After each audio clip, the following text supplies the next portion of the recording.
আসসালামু আলাইকুম ওয়া রাহমাতুল্লাহি ওয়া বারাকাতুহু। আম্মা বাদ, ফাআউযু বিল্লাহি মিনাশ শাইতানির রাজীম।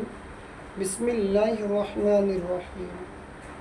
সম্মানিত দিনী ভাইগণ, আপনারা কেমন আছেন? আশা করি মহান আল্লাহ তাআলার অসীম দয়াতে করুণায় ভালো আছেন। আমিও মহান আল্লাহ তাআলার অসীম দয়াতে করুণায় ভালো আছি। আধ্যাত্মিক শক্তির চ্যানেল থেকে বলছি। সম্মানিত দিনী ভাইগণ, আজকে যে সাবজেক্টে আলোচনা সেটি হলো যত বড় কুফরি কালাম জাদু সেহের যদি আপনাদের উপর করা হয় অথবা চালানের মাধ্যমে কিছু খাওয়ানি হয়, এক কথা হলো যত বড় কুফরি হোক, যত বড় জাদু টোনা সেহের অথবা খাওয়ানি, ঠিক আছে, আপনাকে খাওয়ানির মাধ্যমে অথবা চালানের মাধ্যমে আপনাকে কোনো তান্ত্রিক অথবা কোনো কবিরাজ অথবা কোনো আপনার আত্মীয় স্বজনের ক্ষেত্রে অথবা বন্ধু বান্ধবের ক্ষেত্রে বা শত্রুতামি করে আপনাকে সে ক্ষতিগ্রস্ত করছে, আপনি নিজে দীর্ঘদিন যাবৎ আপনি অসুস্থ ভুগছেন, আপনার শরীর এক সময় ছিল অনেক ভালো, কিন্তু এখন দেখছেন আপনার শরীরটা আস্তে আস্তে আস্তে আস্তে শুকিয়ে যাচ্ছে, আপনার খানা দানা রুচি একেবারে কমে গেছে, রাত্রে ঘুম হচ্ছে না, ঠিক আছে, ঘুমের ঘরে বিভিন্ন রকমের স্বপ্ন দেখেন, অথবা নাভির নিচে চিনচিন চিনচিন করে ব্যথা করে, ঠিক আছে,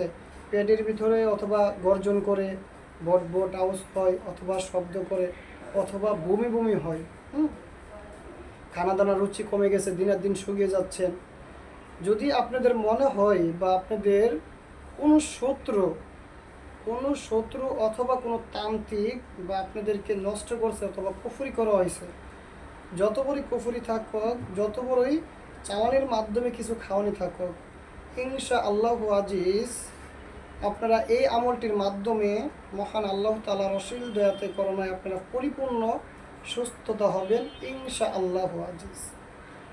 আপনারা সর্বপ্রথম যে আমলটি করবেন, অবশ্যই আপনারা ওযু করে নেবেন।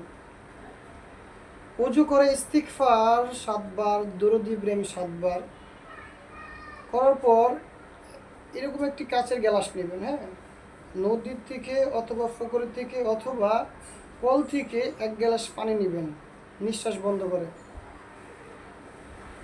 নেওয়ার পর সেই পানির উপরে সূরাতুল ফাতিহা 41 বার পাঠ করবেন, 41টাই ফুঁক দিবেন। সূরাতুল ফালাক 3 বার পাঠ করবেন, 3 বার ফুঁক দিবেন। 3 বার সূরা নাস পাঠ করবেন, 3 বার ফুঁক দিবেন। সূরাতুল ইখলাস 3 বার পাঠ করবেন, 3 বার ফুঁক দিবেন। তারপর দুরূদ ইব্রাহিম আবার 7 বার পাঠ করে নেবেন। নেওয়ার পর আপনার পানি পড়া কমপ্লিট। এখন এই পানিটা আপনারা খুব যত্ন সহিত একটি বোতলে ঢুকিয়ে ধুয়ে দিবেন। এই পানিটা আপনারা কন্টিনিউ দিনে 3 বার খাবেন, দিনে 3 বার করে খাবেন, সকালে বিকালে রাত্রে। আর এই পানিটার সাথে আপনারা একটা মগ অথবা একটা জগ নেবেন, নেওয়ার পর কল থেকে আউট পানি নেবেন, সেই পরা পানিটা কিছু পরিমাণ ঢেলে দিবেন, হ্যাঁ, ঢেলে দিয়ে হাত দিয়ে লাড়া দিবেন, লাড়া দিয়ে একটি রুমাল পাক পবিত্র গামছা ভিজিয়ে মাথার থেকে পায়ের কবজা পর্যন্ত পুষবেন। পোষার পর যে পানিটা থাকবে এটা পাক পবিত্র মাটিতে ঢেলে ফেলে দিবেন, হ্যাঁ। আর এই পানিটা আপনারা কন্টিনিউ 21 দিন খাবেন। আল্লাহ তাআলার অসীম দয়াতে করোনায় 7 দিনের আগেই দেখবেন আপনার শরীর অনেকটাই আরাম পাচ্ছেন। আপনার শরীরে থাকা খাওয়ানোর জাদু, কুফরি অথবা চালানকৃত জাদু সমস্ত কিছু নষ্ট হয়ে যাবে ইনশা আল্লাহ আজিজ। যাক বন্ধুগণ, আজকে আমি আপনাদেরকে খুব মজারব শক্তিশালী পাওয়ারফুল একটি আমল শিখিয়ে দিলাম।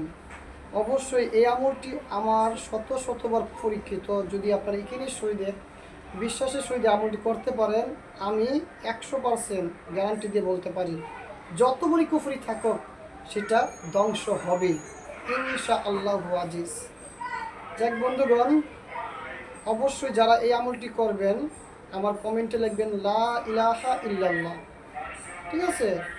আর আজকে এ পর্যন্তই বিদায় নিচ্ছি, দেখাবো অন্য কোনো ভিডিওর মাধ্যমে। চ্যানেলটি যদি ভালো লেগে থাকে অবশ্যই লাইক করবেন, কমেন্ট করবেন, শেয়ার করবেন।